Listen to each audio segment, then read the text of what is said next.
When researching school shootings for my novel, I ran into a lot of cases where the perpetrator had been bullied. Bullying comes up a lot in discussions about school shootings, and I've heard different views on how often bullying is a motive in these crimes and how much of a factor it is. I will delve into multiple studies on school attacks which break down numbers on bullying and motives, and then look at some notable cases. In order to get a sense of how common bullying is among school shooters, I looked into a report from the Secret Service's National Threat Assessment Center, or NTAC, which found and analyzed 41 cases of K-12 school violence in the U.S. from 2008 to the end of 2017, regardless of the weapon used. The study looked at targeted school violence, which the NTAC defined as cases where a current or recently former student intentionally used a weapon to harm or kill another student or school employee on school property, and the student had planned ahead of time to attack specific or random students or employees. The study excluded cases of drug violence, gang violence, spontaneous violence, like a sudden confrontation, and violence in the nearby community that by chance happened on school property. The link is in the description.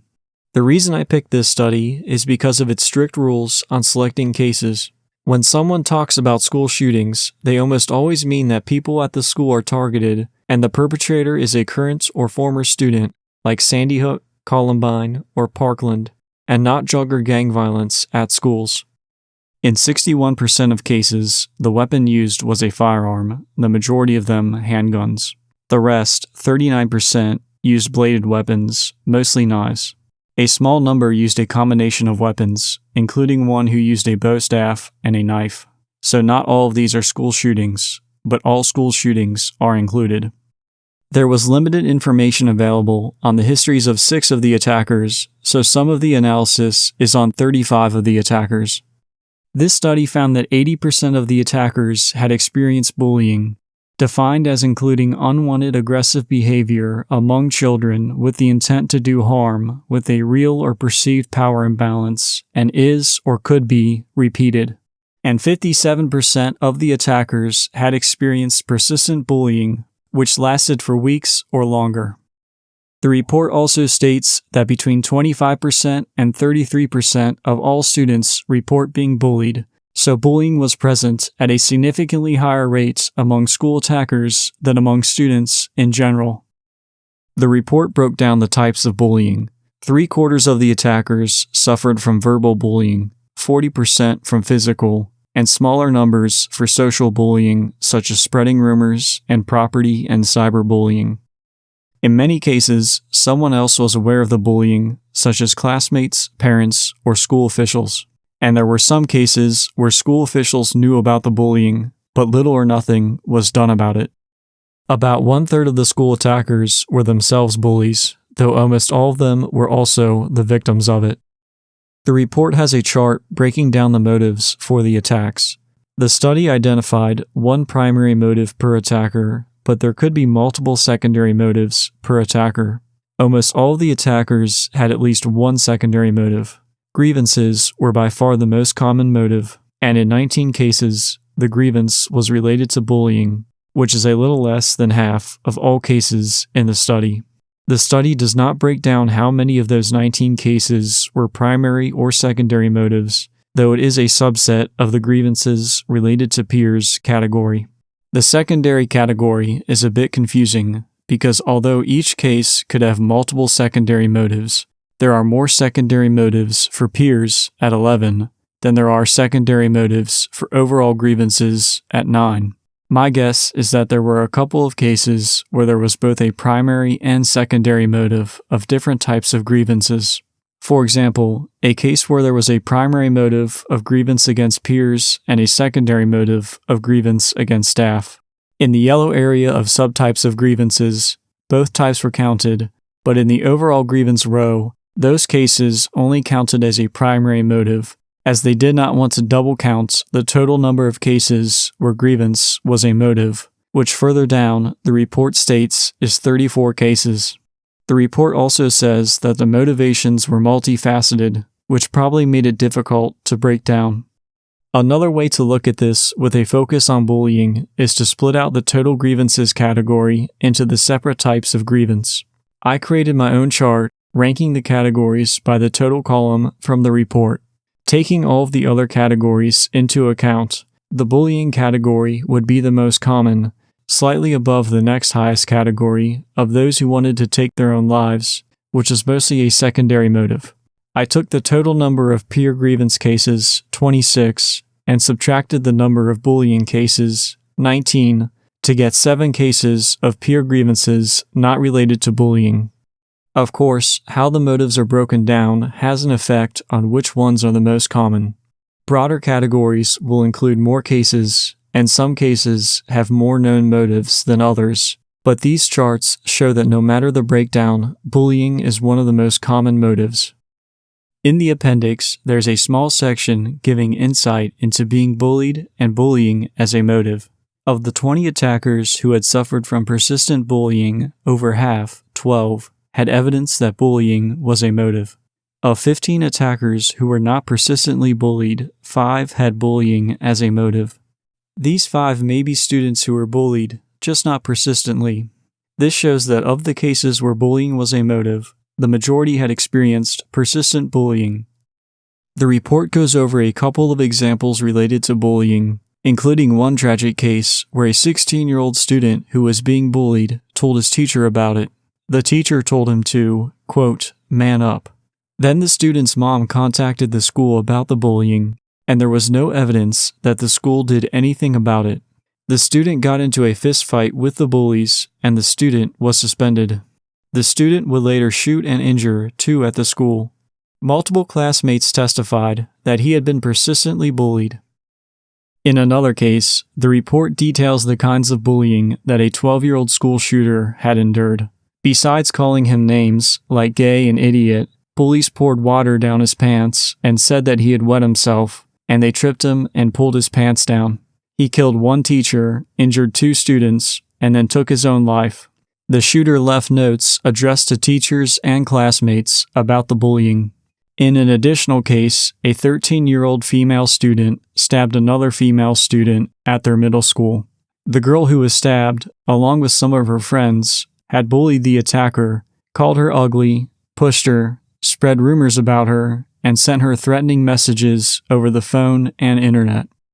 There's a lot more information in this report about other factors, but when it comes to bullying, it's solid evidence that at least in the US, it is a common factor in school attacks.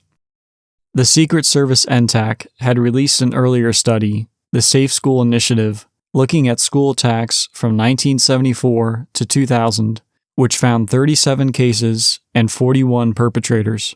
This study had far less information about motives and bullying, but did find that 71% of the attackers felt bullied, persecuted, threatened, or injured by others before the attack.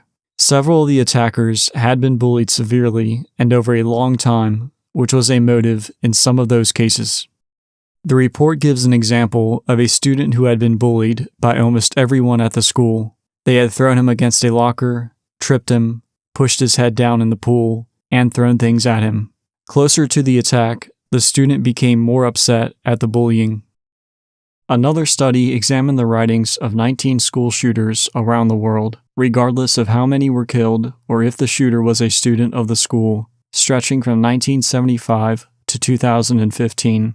It found that in 8 out of 19 cases, the shooters wrote that bullying was one of the causes for their crime, a similar percentage to the 2008 to 2017 Secret Service report.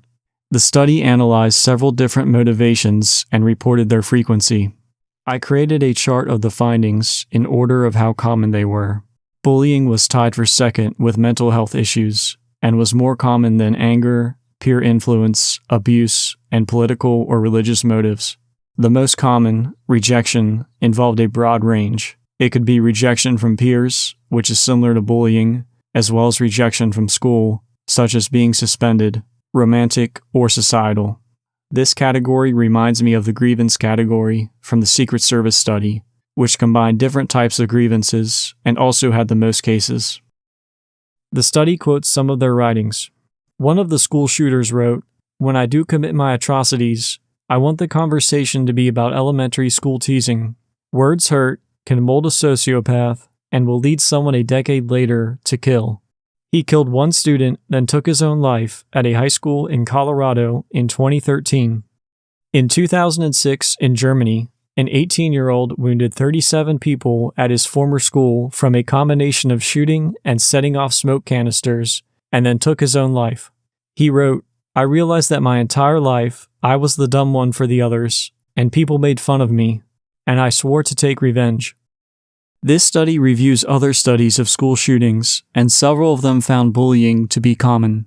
A 2003 study of 15 school shootings formed a profile of a student more likely to commit violence at school, which included a male student who has been teased, taunted, and humiliated by other students for a long time. Bullying was a factor in the majority of the cases.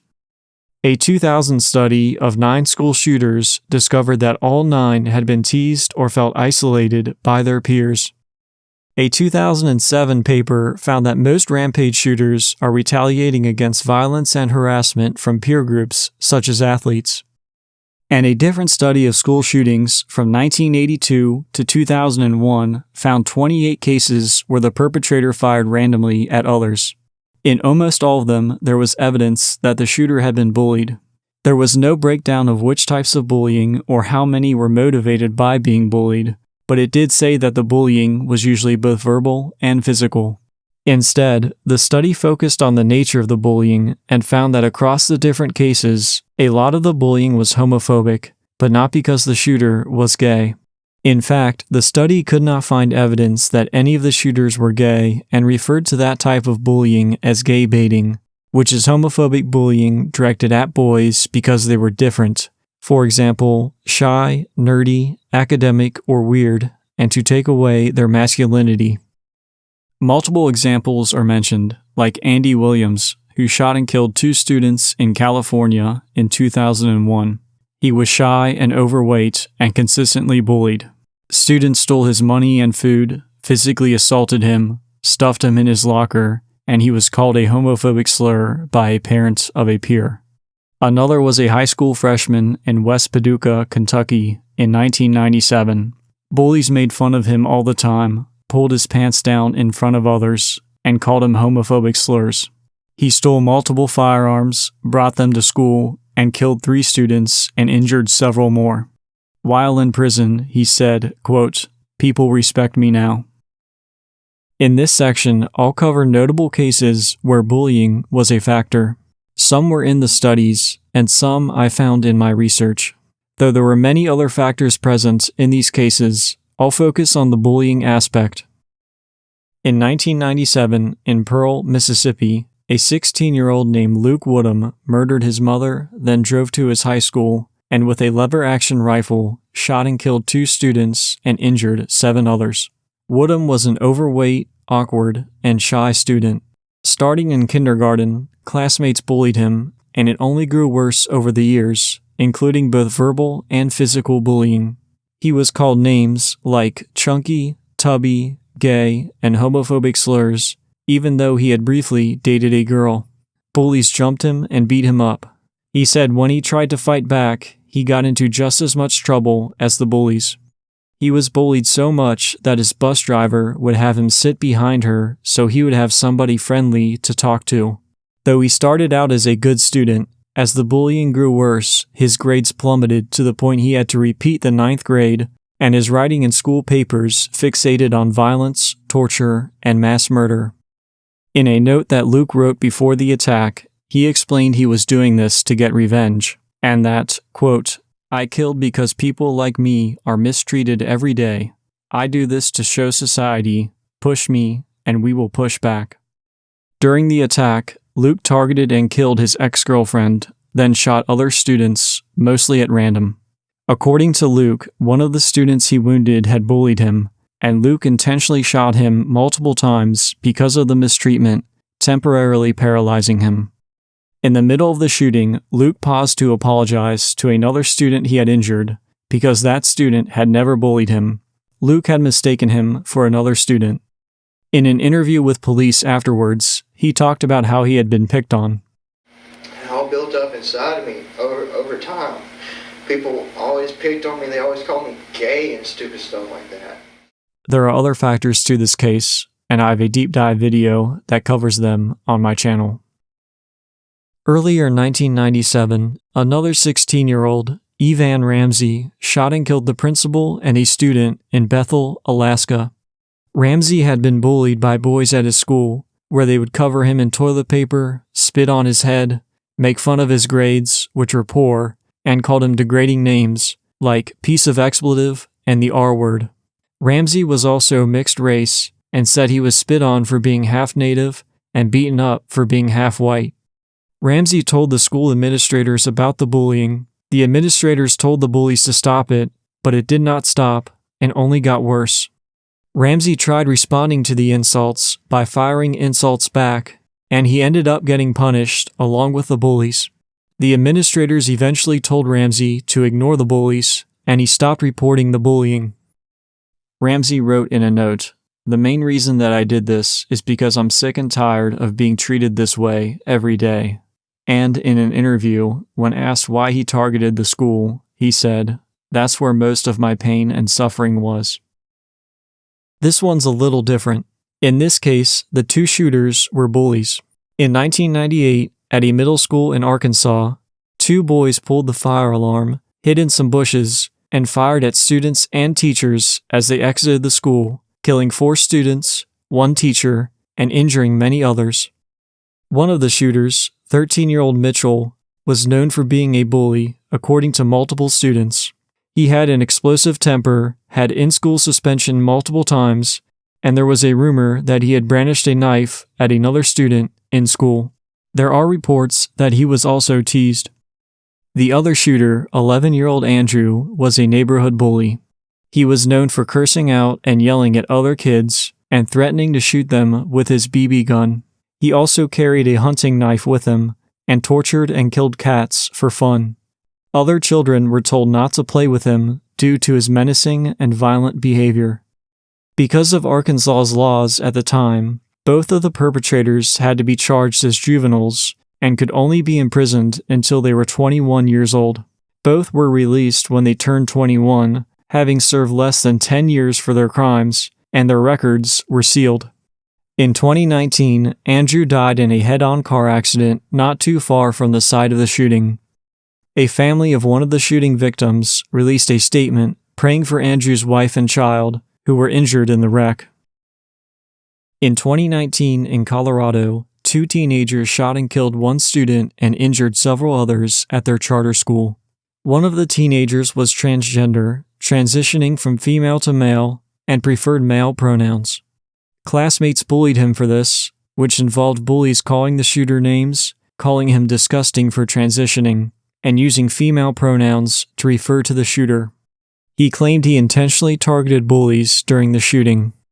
There are reports the other shooter was bullied for being short and small, but also bullied and taunted other students.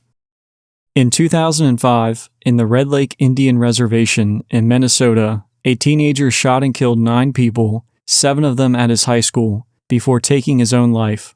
The gunman liked to wear all black, black makeup, a spiked collar, and had motorcycle chains swinging from his pants. He was also 6 feet tall and weighed 250 pounds. He suffered a lot of teasing for his size and style of clothing and makeup. He had attempted to take his own life multiple times before the shooting and switched to homeschooling partially because of the bullying. This case was in the study that looked at the writings of 19 school shooters, but was not part of the 8 cases where the shooter wrote about bullying as a potential cause. It was included in the section where the shooters wrote about feeling rejected.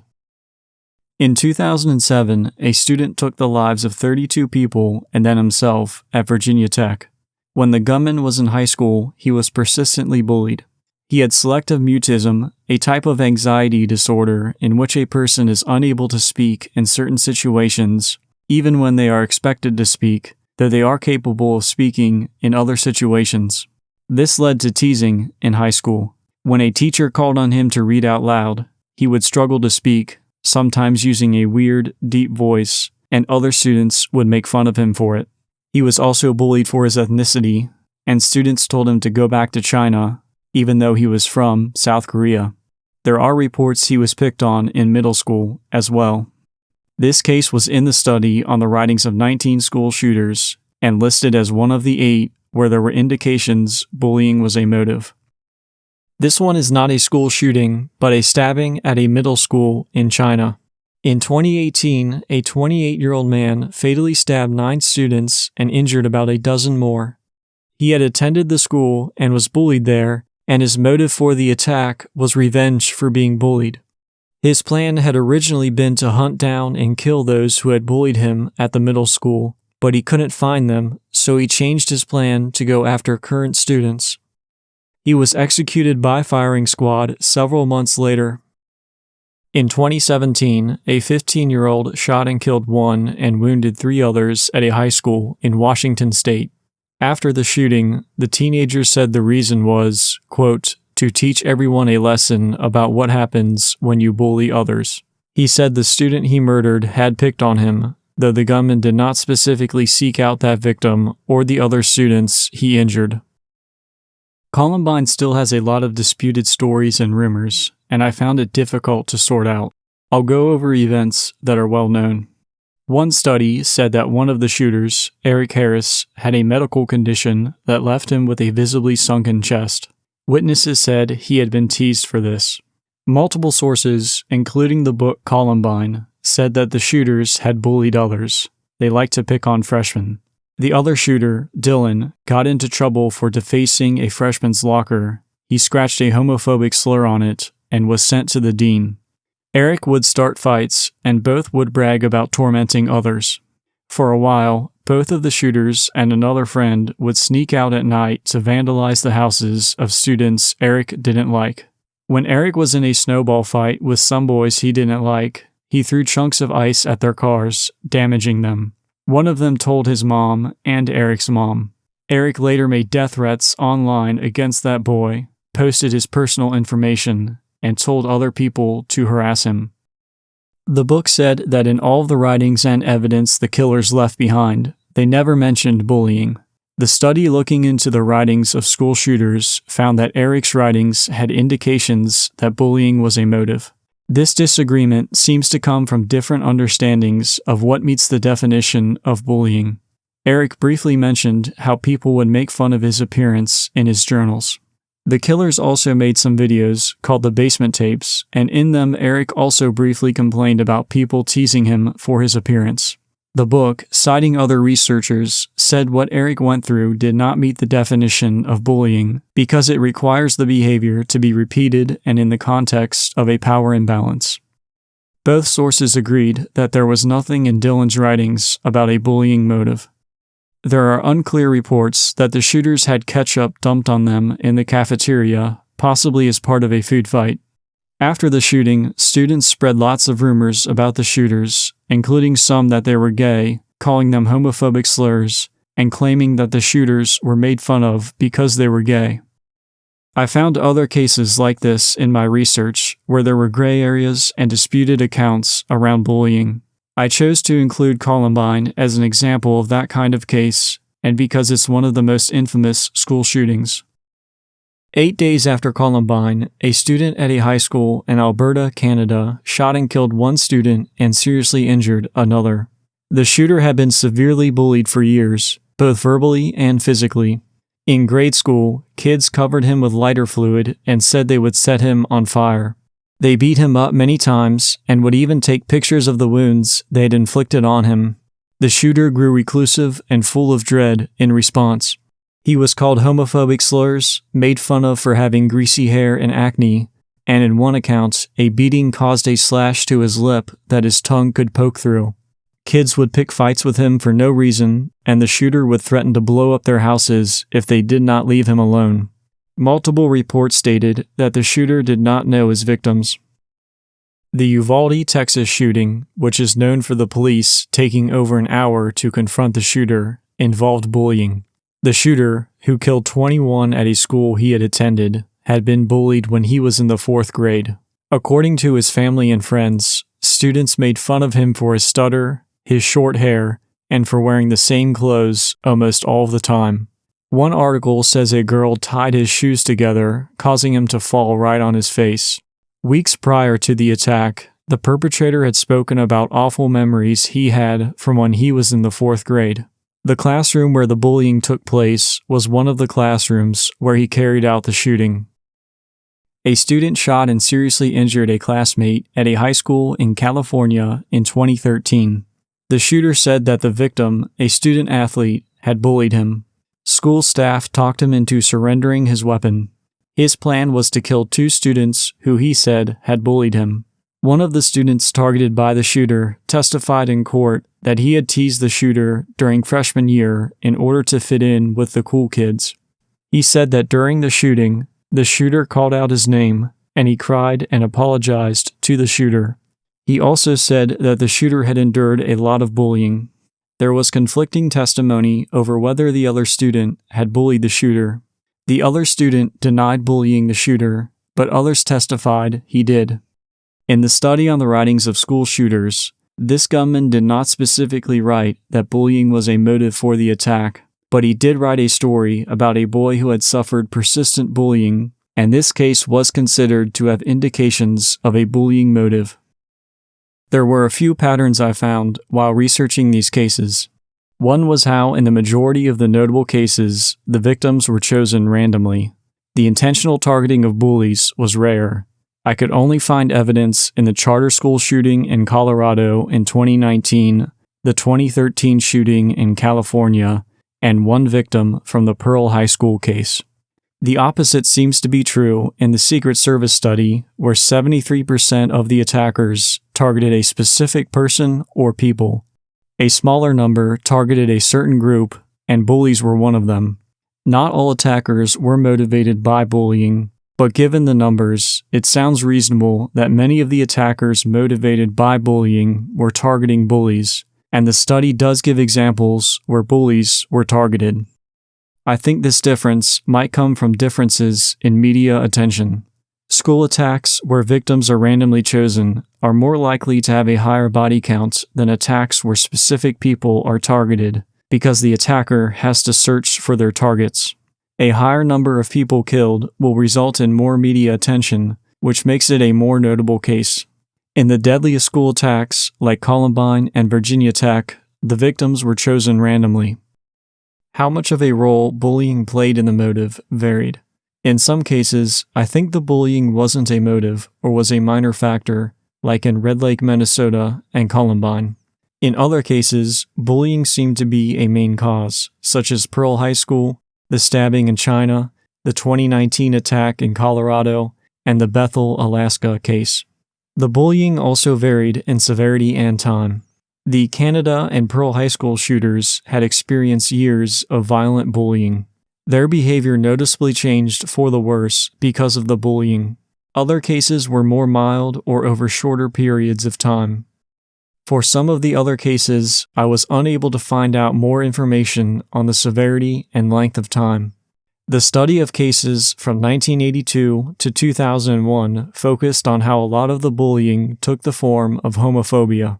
Only a few of the notable cases I went over had clear signs of homophobic bullying, though there could be more since I couldn't find the nature of the bullying for several of them. Since there was no evidence that any of the shooters were gay, I agree with what the study said, that the homophobia was less about fear or hatred of gay people and more about putting boys down who were different and trying to take away their masculinity. Another theme I found was how adults reacted or failed to react to the bullying. Parents, teachers, and school administrators rarely intervened. The Secret Service study showed that many times the school knew the attacker was being bullied, but in some cases, the school did not do much to stop the bullying or made it worse. The report recommended schools have strict policies on bullying and allow anonymous reporting of bullying by students. I think some of these attacks wouldn't have happened if adults had done more to stop the bullying. Going into this research, I had seen bullying come up as a factor so many times I had a hunch it was going to be common, but it was actually more common than I had thought. I also think it's important to note that both of the Secret Service studies and the 1982 to 2001 study were exhaustive. They looked at every case that could be found that fit their definition, so there wasn't a bunch of cases that were neglected or overlooked. I found them to be very compelling evidence that bullying is a common factor in school shootings and attacks, though it doesn't always mean it is a motive. But even when looking only at motives, bullying is still one of the most common. Bullying plays a major role in my novel, Tyler's Only Friend, about an active shooting at a party committed by a college student. Tyler, the active shooter, suffered severe bullying when he was a child, and some later on when he was in college. I chose to include bullying for several reasons. I kept running into it when researching cases for my novel. I was bullied when I was younger, and witnessed a lot of it as well. Much of the bullying in the novel is based on what I experienced or read about in cases, and some of it was homophobia directed at boys who weren't gay. Many of the fights I saw growing up were cases where the bullied kid saw red and went ballistic against their bullies.